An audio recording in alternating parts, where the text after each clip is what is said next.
नमस्कार my YouTube family, मैं कुलबीर सिंह आज एक और नई वीडियो के साथ। जैसे कि आप सबको पता है, हम टैली के ऊपर वीडियोस बनाते हैं और हमारी रेगुलर बेस पे वीडियोस भी आ रही हैं। और अभी टैली प्राइम के अंदर हमारी पेरोल की सीरीज चल रही है, तो आज हम पेरोल के बारे में ही बात करने वाले हैं।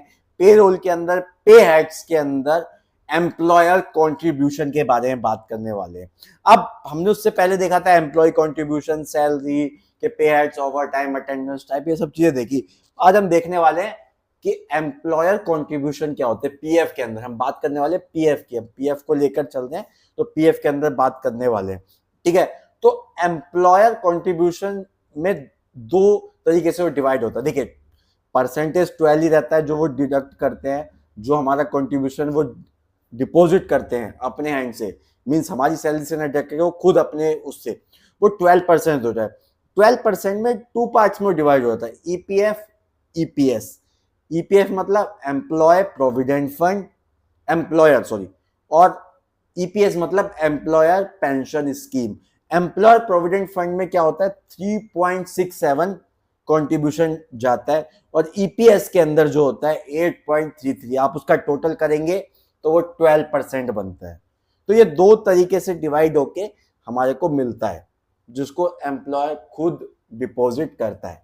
ठीक है, तो उसको टैली प्राइम के अंदर पेरोल वाउचर्स के अंदर, पे हेड्स के अंदर क्रिएट कैसे करें, किन किन बातों का हमें ध्यान रखना है, ये आपके लिए बहुत इंपॉर्टेंट होने वाला है। आइए फिर आज की वीडियो स्टार्ट करते हैं। जैसे कि आप सब देख पा रहे हैं, हमारे सामने गेटवे ऑफ टैली है। टैली में हमने पहले भी बात की और अभी दोबारा करेंगे। जब भी हमें क्रिएट करना हो तो क्रिएट के लिए शॉर्टकट की क्या है, सी। हम सी पे जाते हैं। अब हमें पेरोल की बात करें तो पेरोल मास्टर्स के अंदर जाएंगे। पेरोल मास्टर्स में किसकी बात करेंगे, पे हेड्स की। तो हम डायरेक्ट यहाँ पे पे हेड्स लिख सकते हैं, एंटर। अब देखिए, पे हेड्स हमें क्रिएट करना है। पे हेड्स में सबसे पहला पार्ट है ईपीएफ। मैं ईपीएफ क्रिएट करता हूँ।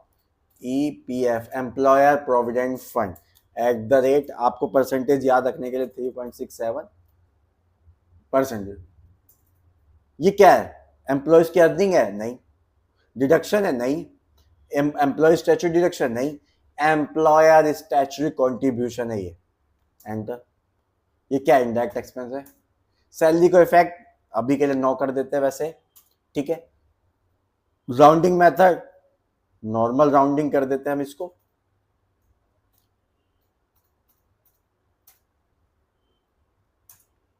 एंटर। अब यहाँ पे कंप्यूटेशन इंफॉर्मेशन बोल रहा है, ऑन स्पेसिफाइड फॉर्मूला हम करते हैं हमेशा। देखिए, जैसे कि एम्प्लॉय का जो पीएफ होता है वो भी बेसिक सैलरी, डीए, इन सब पे कटता है। यहाँ भी तो हम बेसिक सैलरी को मेन हेड लेके चल रहे हैं, तो बेसिक सैलरी ही रखेंगे, एंटर एंटर। अब ये पूछ रहा है ग्रेटर देन, लेस देन, ये हम अभी नहीं रखेंगे। स्लैब टाइप हम परसेंटेज में रखेंगे। कितना परसेंटेज है, 3.67, एंटर एंटर एंटर एंटर। तो ईपीएफ होता है एम्प्लॉयर प्रोविडेंट फंड, जो आपने देखा। अब दूसरे की बात करने वाले ईपीएस, एम्प्लॉयर पेंशन स्कीम। तो ईपीएस एट द रेट 8.33%। ये भी क्या है, एम्प्लॉयर स्टैच्यूटरी कॉन्ट्रीब्यूशन। ये क्या है, इनडायरेक्ट एक्सपेंस। इफेक्ट 9 कर देते हैं, नॉर्मल राउंडिंग कर देते हैं हम यहाँ पे सेम। ठीक है, एंड इसको हम कर देते हैं 1। ठीक है, ऑन स्पेसिफाइड फॉर्मूला। अब यहाँ पर भी हम सेम वही बेसिक सैलरी पे डिडक्ट करेंगे, एंटर एंटर एंटर एंटर। अब ये बोल रहा है परसेंटेज है वैल्यू, ऑलवेज वैल्यू पे, क्योंकि हर किसी की बेसिक सैलरी कम ज़्यादा होगी। अगर हम एक वैल्यू डिफाइन कर देंगे तो वो गलत हो जाएगा, तो इसलिए ऑलवेज परसेंटेज की जैसी बेसिक सैलरी रहेगी वो ऑटोमेटिक कंट्रीब्यूट कर लेगा। ठीक है, तो यहाँ पे लिख देंगे 8.33%, एंटर एंटर एंटर। तो इस तरीके से हम employer contribution, employ provident fund contribution को टैली प्राइम में पेरोल के अंदर इस तरह से क्रिएट करते हैं।